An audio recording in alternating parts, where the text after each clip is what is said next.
Olá pessoal, tudo bem com vocês? Hoje nós vamos falar sobre micoses oportunistas, em especial aquelas causadas pelos aspergillus, cândida e criptococcus. Bom, a frequência de micoses invasivas causadas por patógenos fúngicos oportunistas aumentou consideravelmente nas últimas 2 décadas. Isso se deve principalmente por causa do aumento da população de risco, porque se nós temos o aumento de população de risco, a gente cria um ambiente propício para que haja proliferação dessas doenças oportunistas. E as principais populações de risco que nós podemos citar são pacientes submetidos a transplantes de medula e sangue, transplantes de órgãos sólidos e a grandes cirurgias, principalmente aquelas que envolvem o trato gastrointestinal.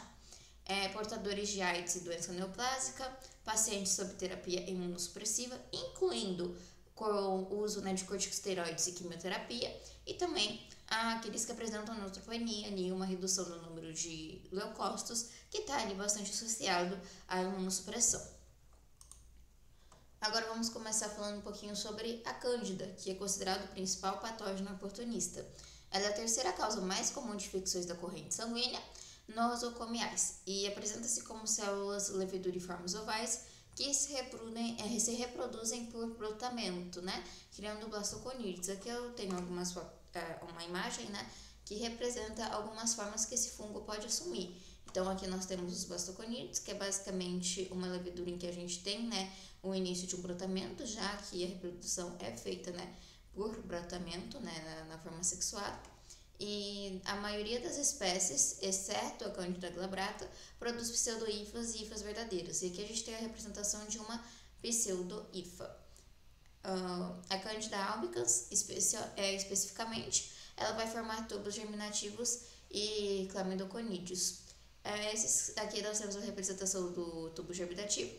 E esses clamidoconídeos seriam uma forma de conídeo, E conídeo basicamente são esporos, produzidos pelo fungo.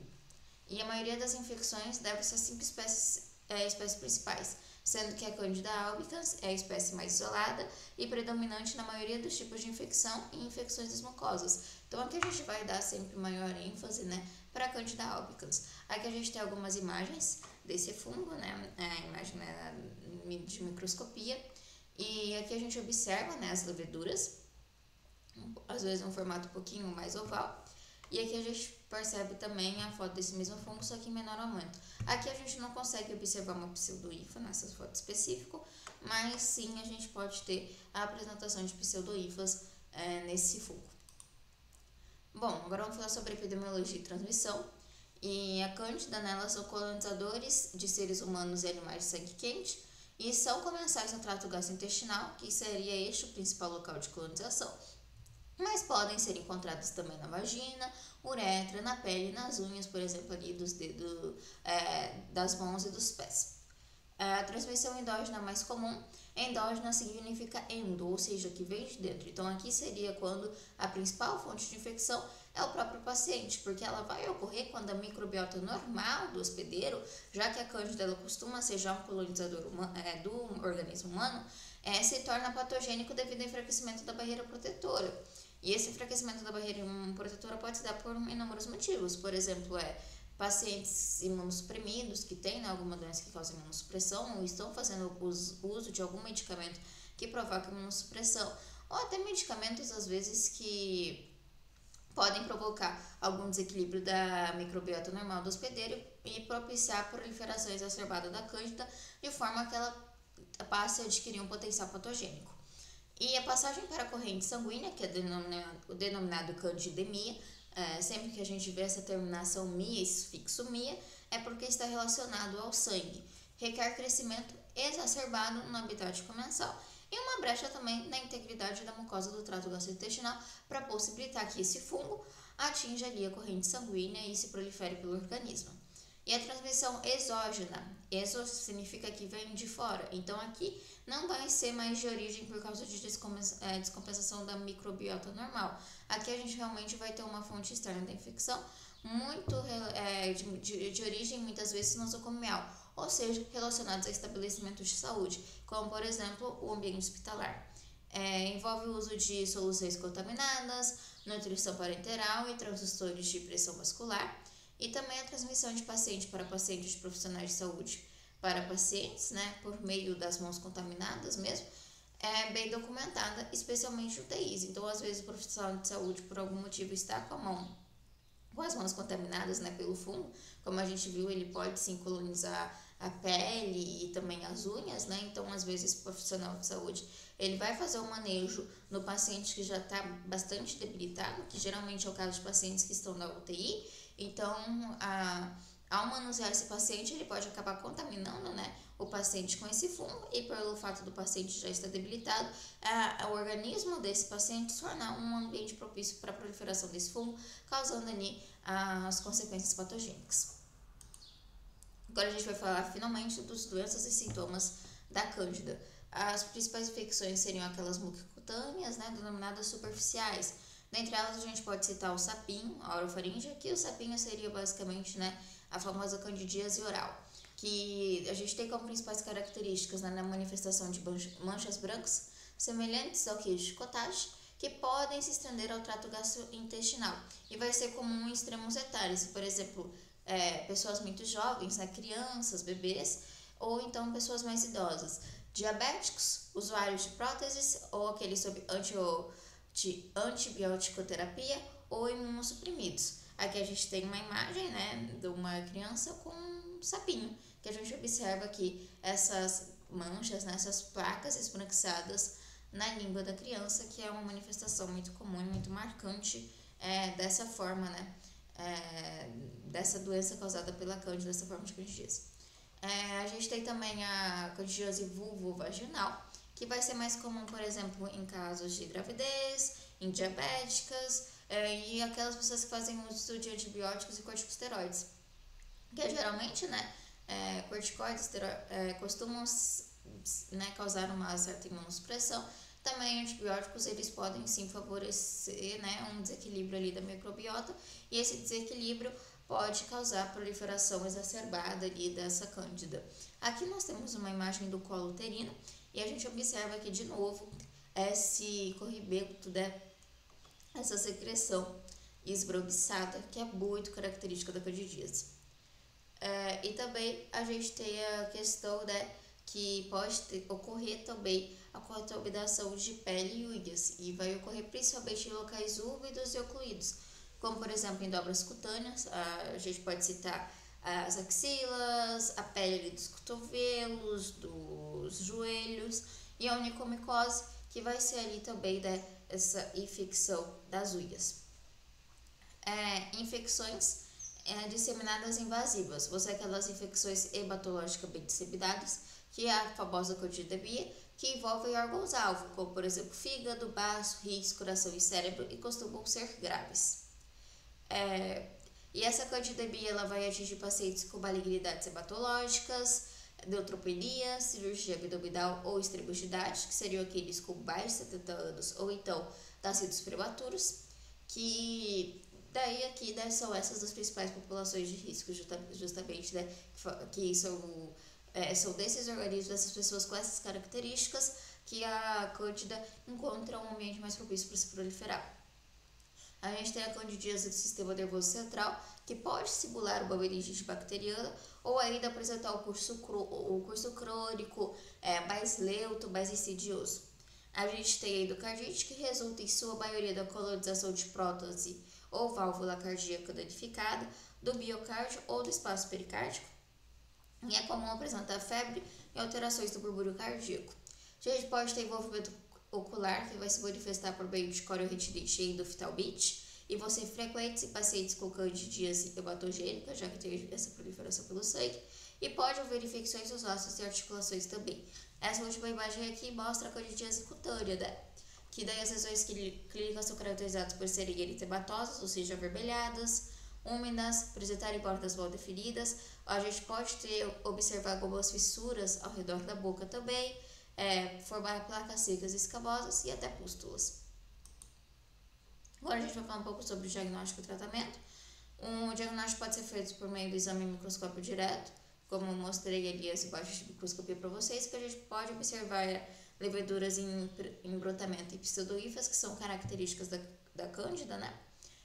Cultura também para a gente auxiliar o judo, né, na identificação rápida de algumas espécies. E a identificação da espécie ela vai ser essencial para a gente poder traçar o perfil de resistência antifúngicos de algumas espécies de Cândida, né? E assim, de acordo com a espécie identificada, a gente conseguir traçar e determinar qual seria o melhor plano de tratamento. O tratamento ele vai depender qual é o tipo de infecção. Por exemplo, se forem infecções mucosas-cutâneas, a gente vai fazer uso de antifúngicos tópicos ou sistêmicos orais. Se for uma candidíase invasiva, ou né, uma que seria do caso, por exemplo, uma candidemia, vai depender da gravidade, da espécie, né, de cândida e do estado epidemiológico do hospedeiro. Em algumas opções seriam o uso de azóis, equinocandinas ou ainda de anfotericina B.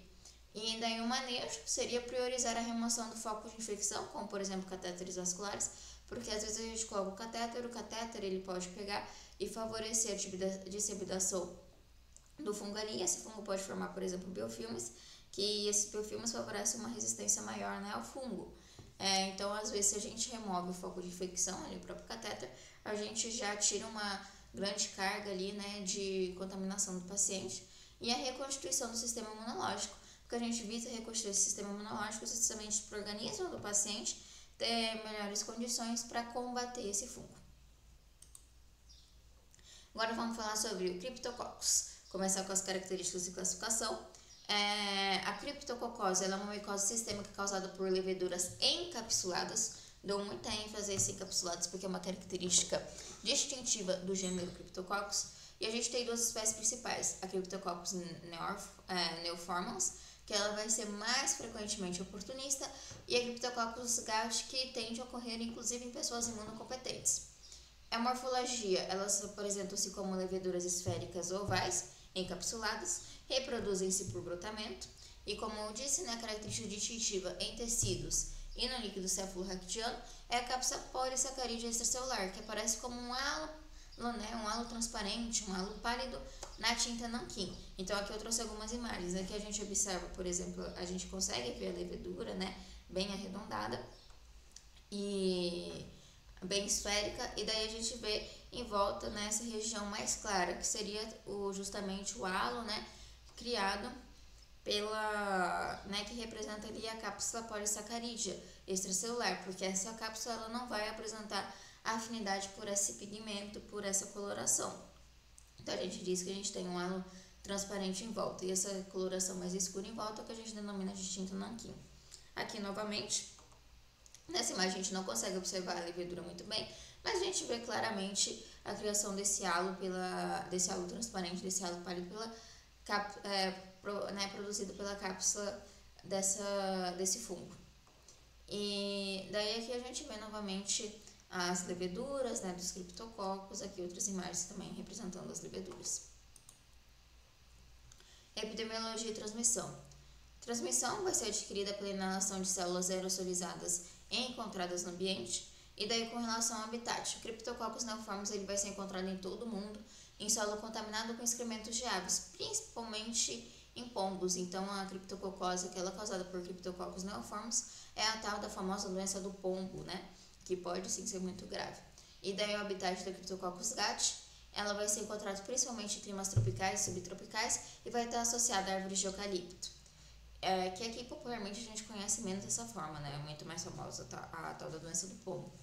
E os hospedeiros de alto risco, né? Aqui, embora as espécies sejam, né, ambas patogênicas para imunocompetentes, como eu disse, a Cryptococcus neoformans ela vai ser mais comum como patógenos oportunistas de fato, e daí ela vai ser o principal patógeno oportunista que acomete pacientes com AIDS e também vai afetar pacientes sob terapia imunossupressiva, como por exemplo aquelas pessoas que fizeram transplante de algum órgão. Bom, doenças e sintomas. Ela vai ser uma infecção neurotrópica, ou seja, que possui transmissão por regiões neurais, então ali pelo sistema nervoso central, e disseminada. A porta de entrada são os pulmões, porque a partir deles o fungo vai disseminar, geralmente via hematogênica, para o sistema nervoso central.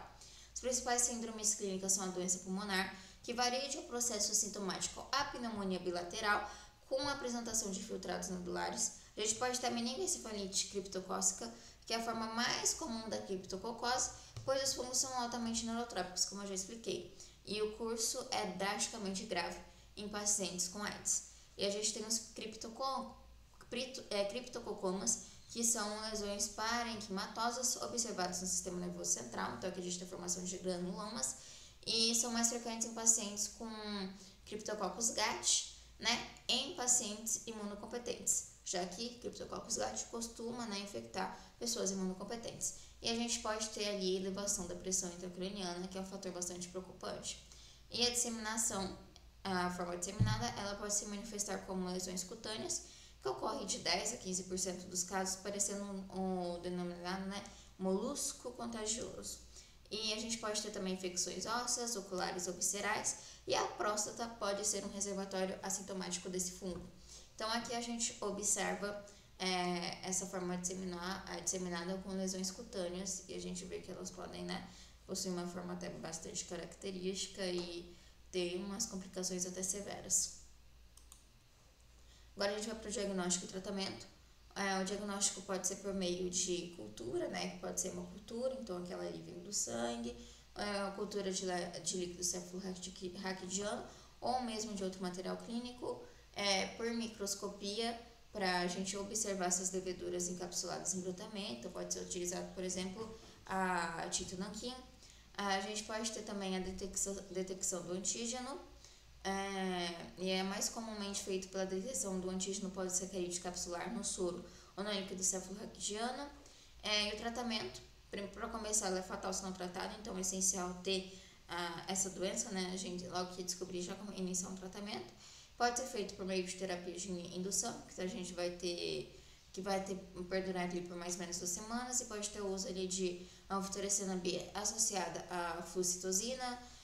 E também a gente tem alguma terapia de consolidação, manutenção, em que esse tratamento ele vai se prolongar por um período, sendo que em pacientes com AIDS ele vai durar por toda a vida. E também o controle efetivo da pressão do sistema nervoso central é crucial para que haja um tratamento bem sucedido, já que, como eu falei, a gente pode observar ali a elevação da pressão intracraniana, então é muito importante que a gente tenha o controle dessa pressão. Agora a gente vai falar dos aspergillus, que é o último fungo dessa aula, que tem como característica, e a gente vai iniciar falando das características e classificação deles. Ele vai ser considerado um fungo filamentoso anjo-invasivo. Então, como os fungos filamentosos, né, também podem ser chamados de bolores. E aqui a gente está falando do gênero Aspergillus, e eles são bolores e alinos. E alinos significa que eles vão ter, não vão, né, se pigmentar muito bem, então eles costumam ter uma coloração ali mais clara ou até transparente. As espécies mais comuns são Aspergillus fumigatus, que estes são mais comuns de todos, mas a gente também tem Aspergillus flavus, Aspergillus niger e Aspergillus terreus. E em morfologia, eles vão crescer produzindo grande quantidade de esporos, que são os conídeos, que são os propágulos infecciosos. Então, por ser um propágulos infeccioso, significa basicamente que eles favorecem a propagação desse fungo. E nos tecidos, eles vão apresentar hifas septadas e ramificadas. A virulência, a gente fala que ela é aspergilose, né, que é justamente a micose ali causada pelos aspergillus. Ela invasiva vai ser marcada pela angioinvasão. A gente vai ter invasão dos vasos sanguíneos por essas hifas e a destruição tecidual devido ao infarto, porque essa angioinvasão ela favorece, inclusive, a questão, né, a formação de trombos, a trombose. Então, ela é bastante preocupante, realmente, esse mecanismo de virulência do aspergillus. E aqui eu trouxe algumas imagens, né, dessas hifas, porque a gente observa essas hifas, podem ser septadas e ramificadas, e uma característica bastante distintiva é que elas costumam apresentar essas cabeças conidiais, que estão bem representadas aqui nessa imagem aqui em azul. E daí a gente observa também, né, essas bolinhas aqui, que seriam os conídeos, né, que são os esporos desse fungo. Bom, a epidemiologia e transmissão. Os aspergillus são ubíquos, então significa basicamente estar presente em todo lugar. E eles são ubíquos em todo mundo. Então, seus conídeos, né, que são, aqui a gente consegue observar muito bem nessa imagem, os conídeos são essas bolinhas, né, que seriam os esporos dos fungos. E eles estão presentes no ar, no solo e matéria em decomposição. Também a gente costuma encontrá-los no ambiente hospitalar, principalmente no ar, em chuveiros, tanques de água e plantas em vasos. Transmissão. Os colírios eles são constantemente inalados por nós, já que eles são umbíquos, né, em todo mundo, estão presentes inclusive no ar. E o trato respiratório, então, vai ser a porta de entrada mais importante para esse fungo. E daí a gente tem alguns hospedeiros que são de alto risco, porque a infecção ela vai depender mais dos fatores hospedeiros do que da virulência do fungo mesmo, já que se trata de um patógeno oportunista. Então aqui a gente vai ter como principais, né, populações de risco pacientes gravemente neutropênicos e pacientes sob quimioterapia citotóxica ou corticoterapia. Agora a gente vai falar sobre as doenças e sintomas associados aos aspergillus, né? Aqui eu tenho uma esqueminha, né, simplificada das aspergilose. Então aqui basicamente tem, né, o aspergillus, aqui ele colocou o fumagatos, que é a espécie mais comum. Daí vai ter a liberação desses esporos no ar. O ser humano, né, um indivíduo inala esses esporos vão ali colonizar principalmente o trato respiratório e podem, né, gerar inclusive aspergilomas ali no pulmão. Reações, e daí o que pode causar? A gente pode ter o aparecimento de reações alérgicas como asma, sinusite alérgica e pneumonite de hipersensibilidade nos hospedeiros sensibilizados, ou seja, aqueles que já tiveram contato antes, né, com essa forma, com esses esporos, por exemplo. A gente pode ter a formação do aspergiloma, que é conhecido como bola fúngica, que vão ser massas de hifas em cavidades pulmonares pré-existentes. Então, são aquelas são cavitações pulmonares produzidas por outras doenças, que é muito comum citar, por exemplo, quem teve tuberculose, já que a tuberculose pode causar as cavitações, né?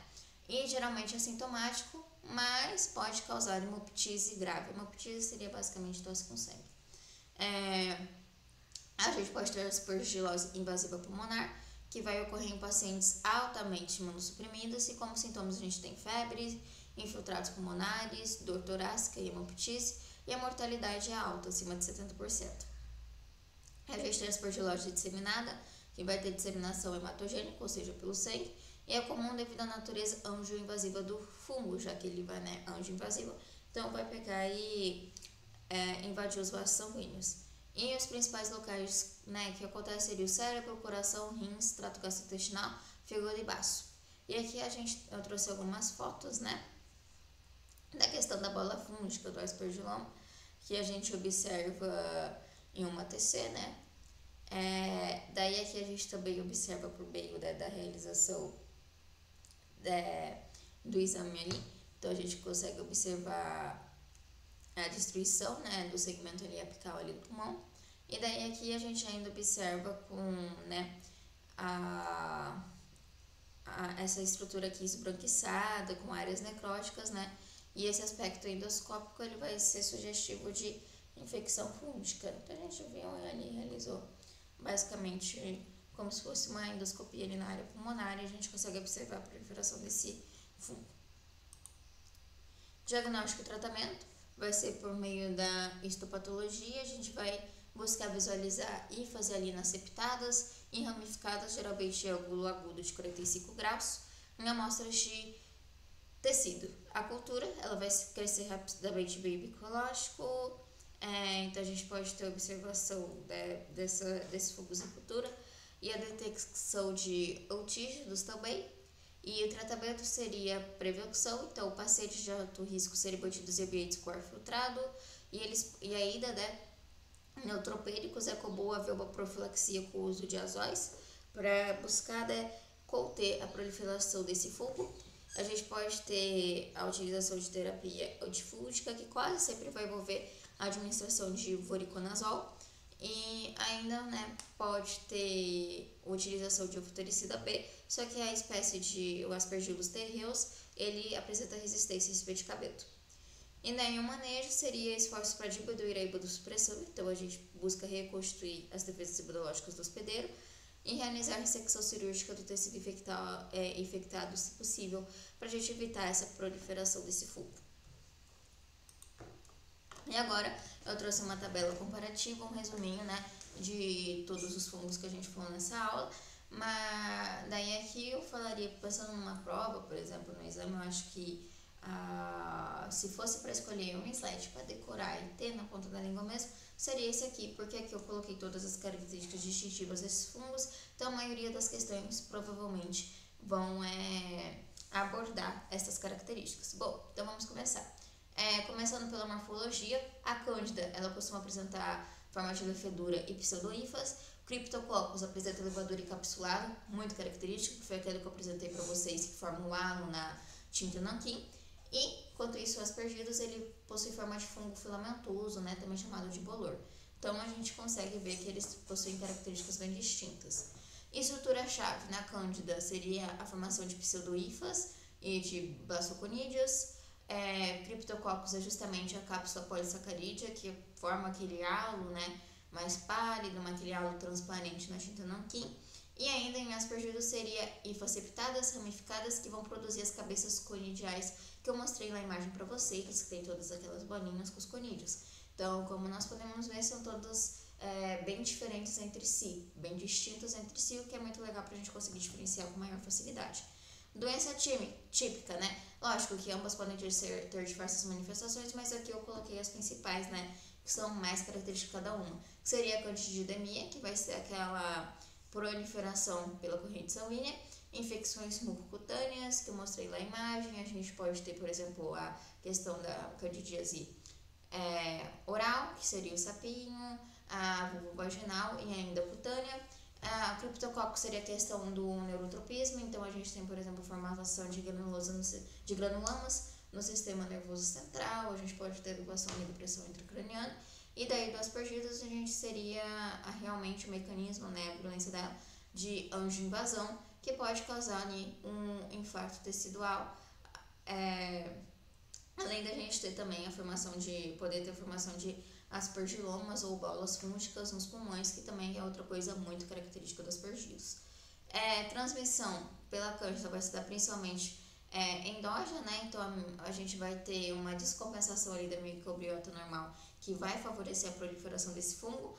E também daí no caso de infecções exógenas seria principalmente de origem nosocomial, ou seja, aquelas relacionadas a estabelecimentos de saúde.